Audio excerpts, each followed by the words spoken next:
السلام عليكم ورحمة الله تعالى وبركاته.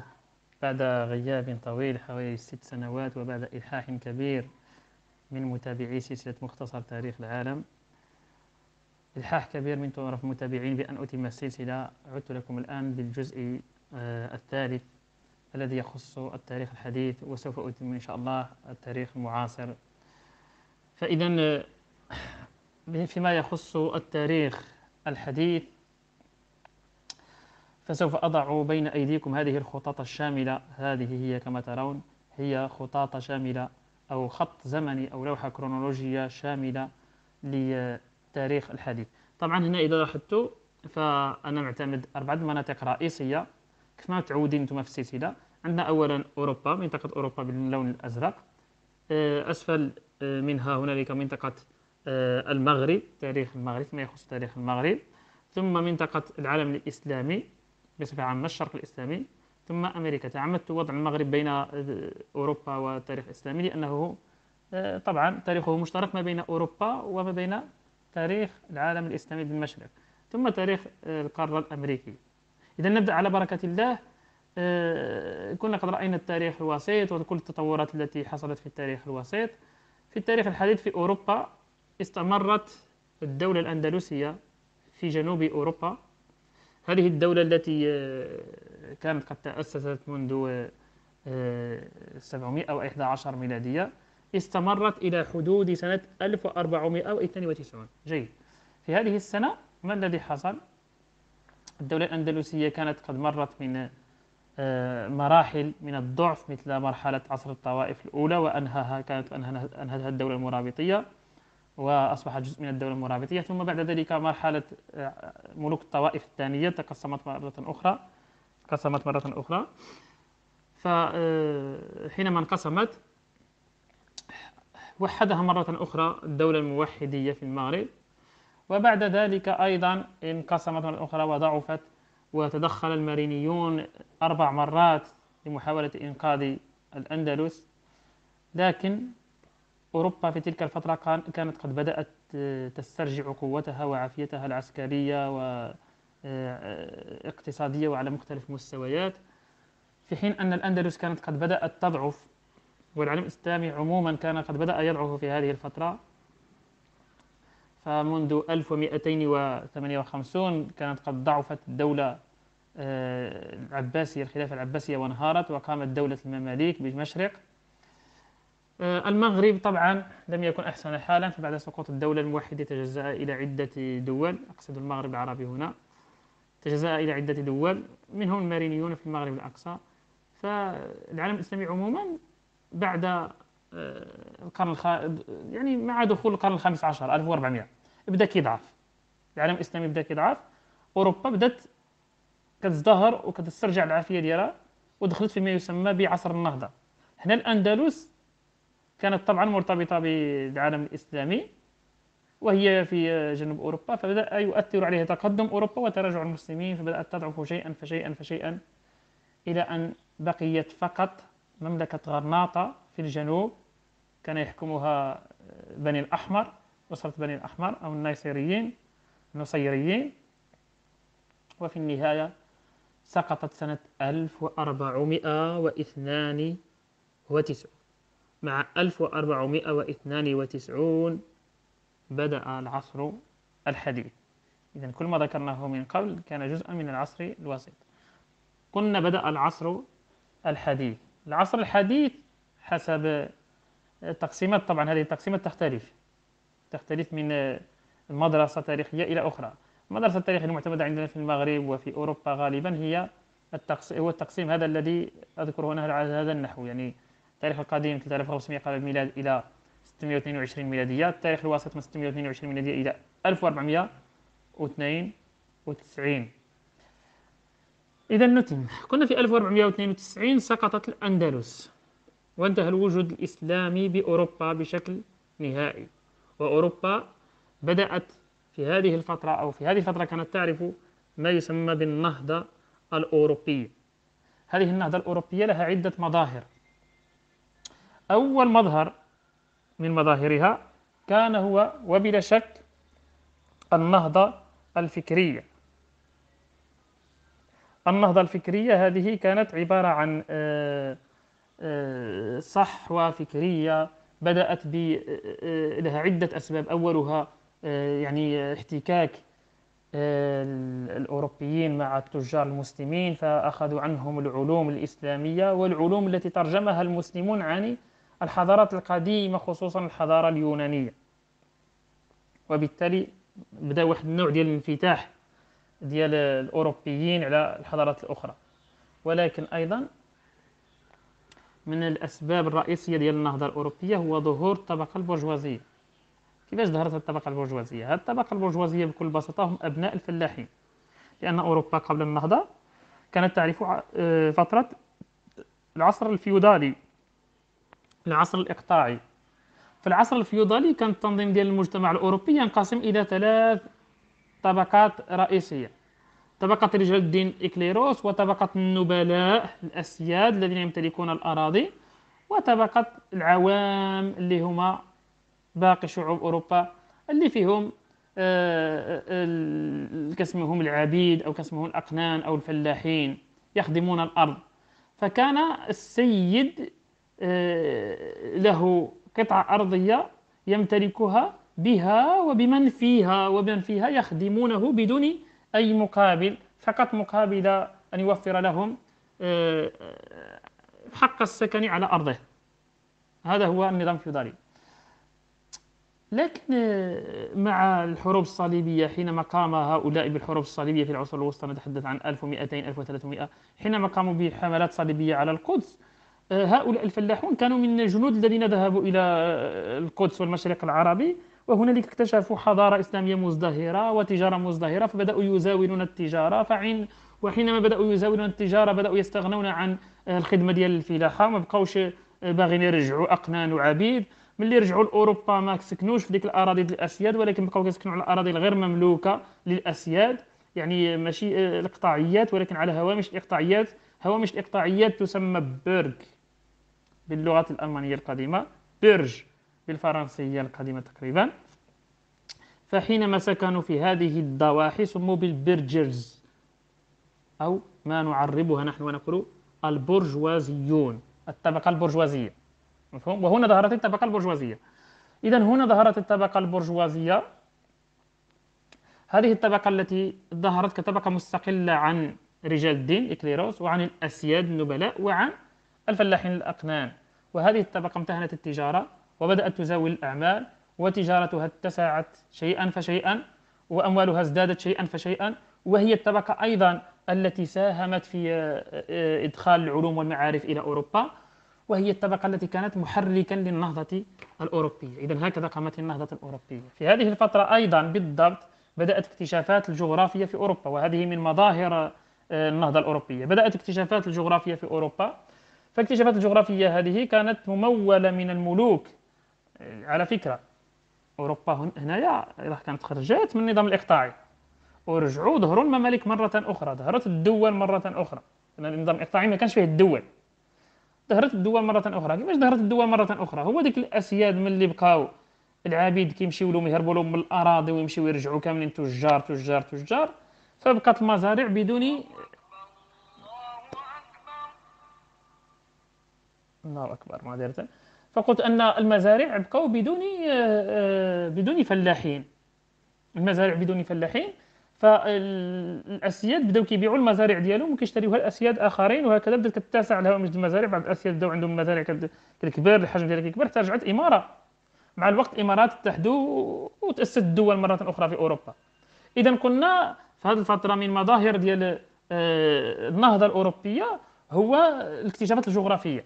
الاكتشافات الجغرافيه هذه كانت مموله من الملوك الاوروبيين، ولكن من كان يمولها أيضا ومن كان يساهم فيها بأمواله الطبقة البرجوازية. إذن هو الطبقة البرجوازية كان من المصلحة ديالها أننا نجبروا أراضي، كان المصلحة ديالهم أنهم يجبروا الأراضي جديدة يتاجروا معها، أراضي جديدة يديو منها الموارد.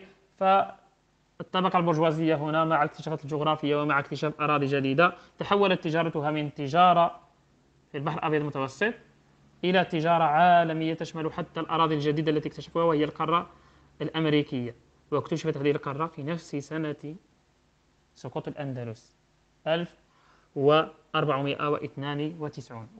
كنقولوا حنايا هنايا اكتشفوا القاره الامريكيه، هذا ما كيعنيش ان ديك القاره ما كانتش معروفه، كانت معروفه من عند الصينيين القدماء وعند العرب القدماء، ولكن الصينيين القدماء مثل جنرال زينغ الذي هاجر، يعني كان قد رحل يعني قام برحله اليها في القرن الثالث عشر، او مثل الاندلسيون وغيرهم، فهؤلاء آه، اكتشفوا هذه الأرض، ولكن وجدوا فيها أهلها وسكانها، فبالتالي لم يقولوا باستغلالها ولا مفهوم ولا السيطرة عليها ولا أي شيء من ذلك.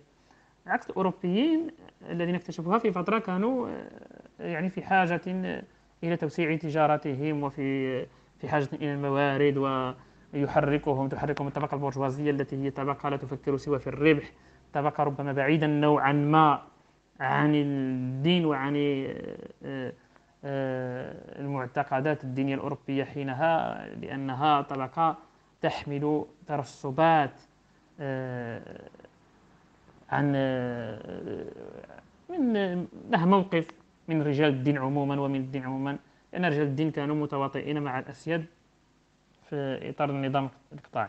ما علينا. إذا هنا أوروبا كنا دخلت في عصر النهضة.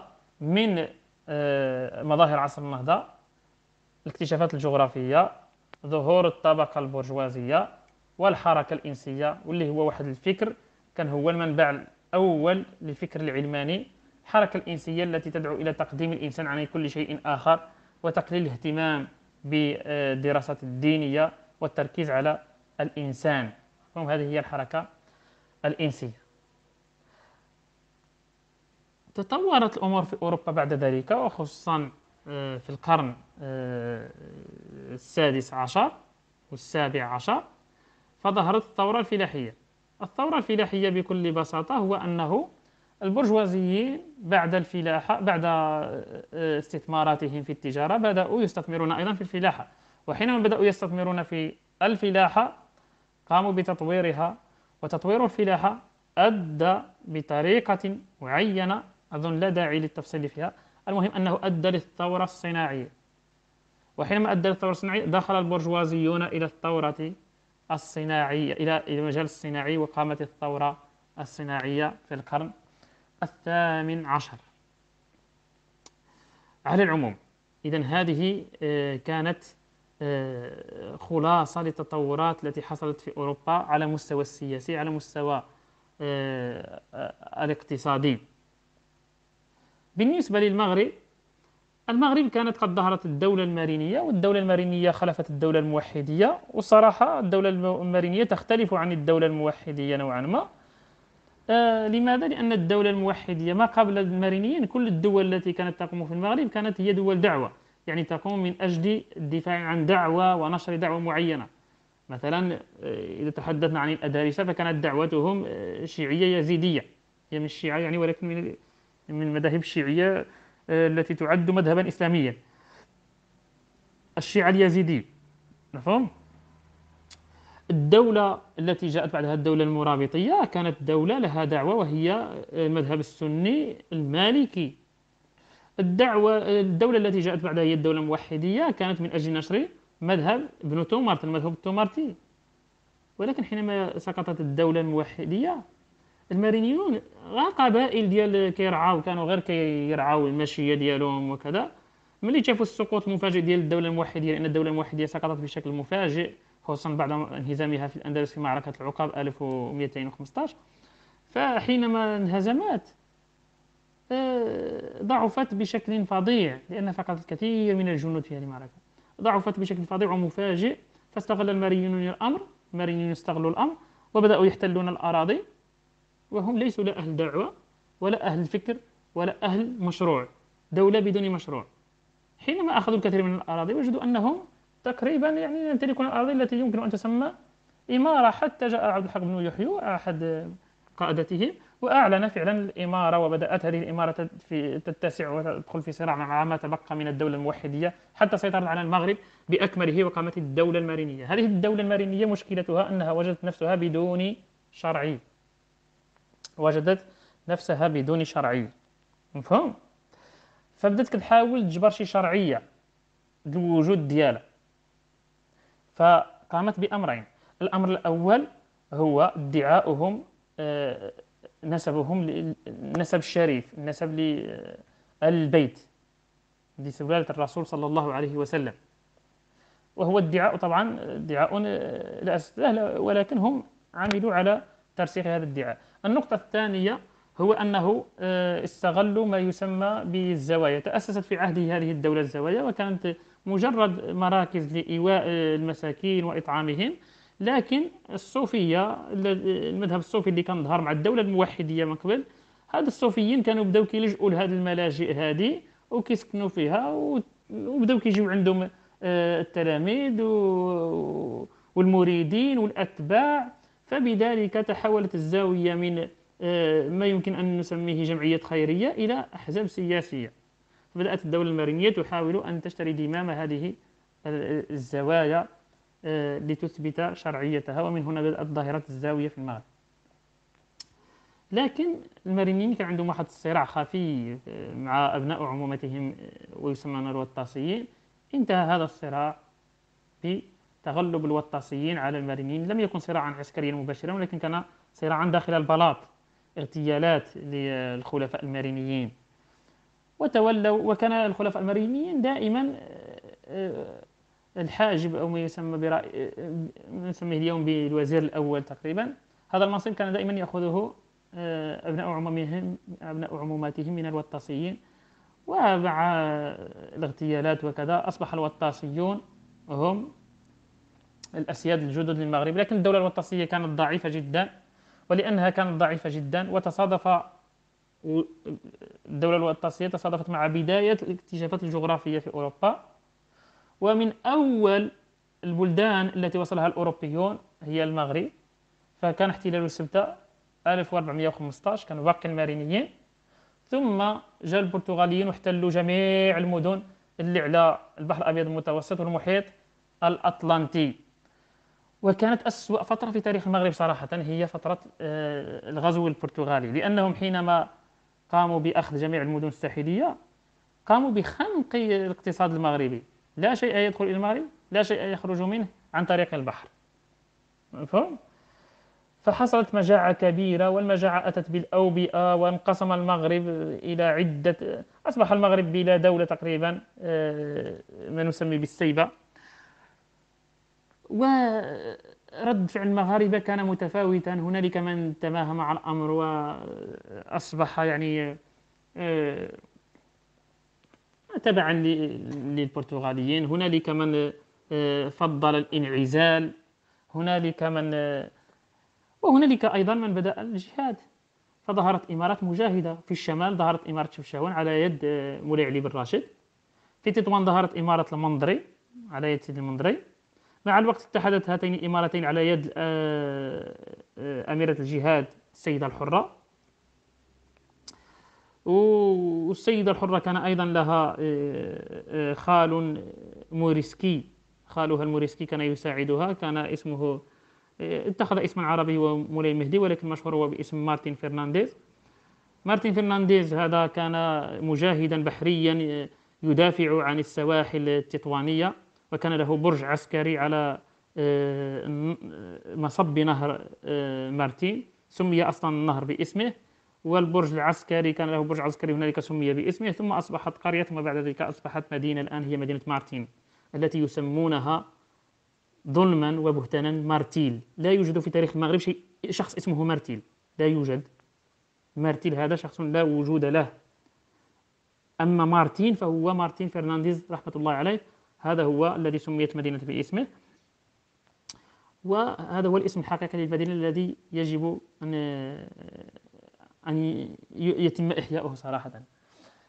في الرباط وسلة ظهرت جمهورية الرباط وسلة، جمهورية كانت تدافع أيضا على سواحل المغربية وطردت البرتغاليين. كان من أشهر هذه كانت جمهورية، وكانت تجربة عجيبة صراحة، لأن لم تكن إمارة ولا سلطنة ولا مملكة، كانت جمهورية في هذا الوقت. كان عندها مجلسين، مجلس موريسكوس والهرناتشوس. الموريسكوس هم الموريسكيين، والهرناتشوس هم الحرناشيون. كلهم أتوا من الأندلس، كلاهما أتيا من الأندلس وكونوا مجلسا، وهذا المجلس ينتخب رئيسا لكل سنة. أشهر رؤسائهم هو مراد الصغير. مراد الصغير على فكرة هو كان أصلا هولندي اسمه فان ينتسن. فان ينتسن هذا أسلم وكان تاجرا كبيرا من الطبقة البرجوازية في أوروبا. قصته طويلة على العموم.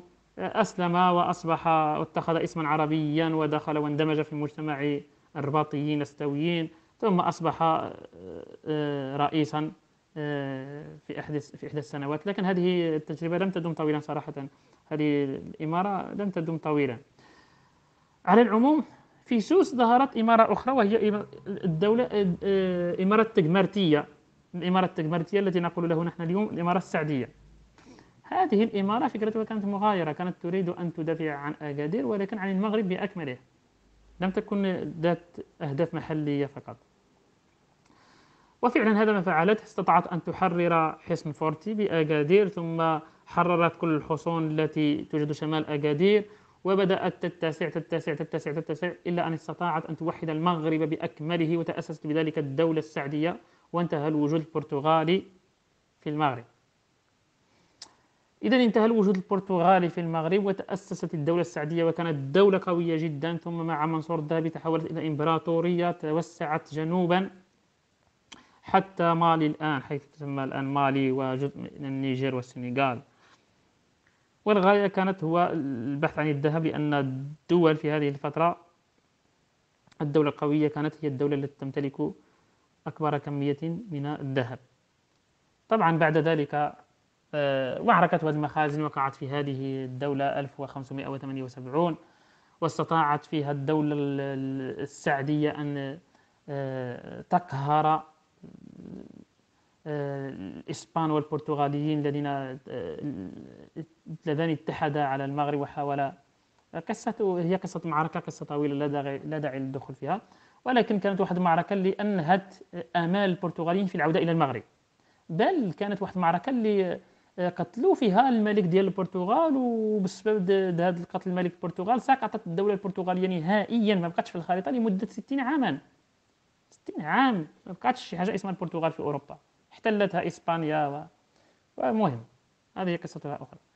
ثم كما يقول الشاعر: لكل شيء ما إن تم نقصان فلا يغر بطيب العيش إنسان، هي الأمور كما شاهدتها دول، من صره زمن ساءته أزمان.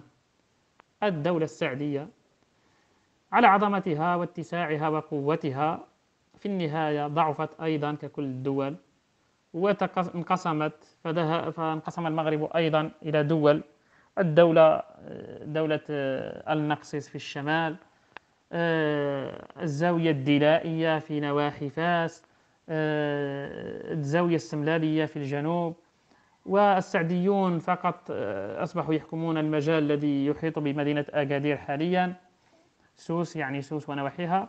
وفي الجنوب الشرقي بتافيلالت بالضبط ظهرت إمارة صغيرة هي الإمارة العلوية، وهذه الإمارة ظهرت على يد مولاي الشريف ومولاي محمد، ثم بعد ذلك مولاي الرشيد الذي اتسع برقعة هذه الإمارة حتى وحد المغرب بأكمله. أما في الشرق فقلنا أنه في العالم الإسلامي في الشرق بعد سقوط الخلافة العباسية انقسمت المشرق العربي انقسم عموما إلى دول المماليك، خصوصا ما تبقى من سلالة السلطان صلاح الدين الأيوبي وباقي المماليك الأخرى. ولم ينتهي هذا الوضع إلا بعد أن توسعت الدولة العثمانية التي كانت قد ظهرت في 1300 تقريبا، كانت قد ظهرت في الأناضول.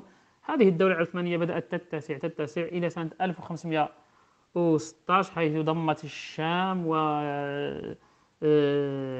والعراق وبيت المقدس، ثم اتسعت بعد ذلك إلى أن ضمت مصر، ثم في شمال إفريقيا الجزائر وتونس وليبيا، ثم بلاد الحرمين، وهكذا تأسست الخلافة العثمانية، الدولة العلية العثمانية، لكنها لم تستطع الدخول إلى المغرب، ووقع صدام ما بينها وبين الدولة السعدية في فترة، ووقع تصالح وتعاون ما بينهما في فترات أخرى. على العموم بقيت الدولة السعدية الدولة العثمانية كدولة مهيمنة ومسيطرة على المشرق العربي. هذه الدولة استمرت إلى 1916، سنرى ذلك في التاريخ الحديث، واستمرت كخلافة إلى 1924. على العموم، أما في القارة الأمريكية، كما قلنا القارة الأمريكية قبل أن يصلها الأوروبيون 1492 كانت فيها حضارات، حضارة المايا، حضارة الأزتك، حضارة الإنكا، وقبائل الهنود الحمر.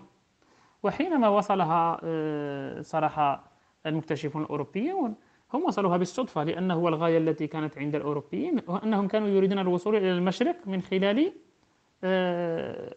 من خلال طريق لا يمر على العالم الإسلامي. كانوا يريدون التخلص من الوساطة العربية الإسلامية في السلاح والتجارة.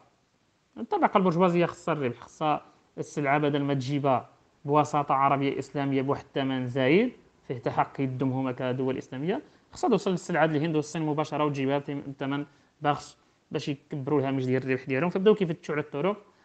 إسبانيا استطاعت إيجاد طريق يمر بجنوب إفريقيا إلى المشرق، عفوا البرتغال مروا بجنوب إفريقيا إلى المشرق، وإسبانيا اختاروا الذهاب غربا. قالوا بما أن العلماء يقولون الأرض كروية فلنذهب غربا وسنجدون أنفسنا في الشرق. فذهبوا غربا، وكريستوف كولومبوس وصل بالصدفة إلى تلك الأراضي فظن أنه وصل إلى الهند، ورأى السكان الأصليين فظن أنهم هنود فسموا الهنود الحمر.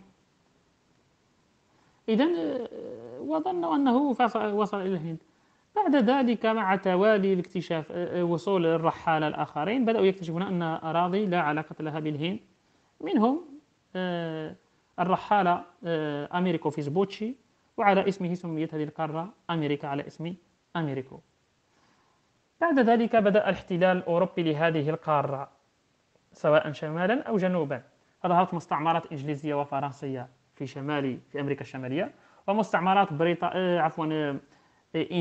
إسبانية وبرتغالية في أمريكا الجنوبية. وهذه المستعمرات مع الوقت استقلت وأصبحت دول مستقلة مثل البرازيل. هذا الشيء البرازيل كنسمعهم كيهضروا دابا بالبرتغالية، والأرجنتين وتشيلي وبنما وكل هذه الدول، الإكوادور وسلفادور وفنزويلا وكل هذه الدول التي الآن تتحدث باللغة الإسبانية. وفي الشمال الولايات المتحدة الأمريكية التي كانت مستعمرة إنجليزية واستقلت سنة 1776. وهكذا تشكلت ملامح العالم الحديث. فقط نسيت في تاريخ أوروبا، نسيت أن أذكر لكم شيئا.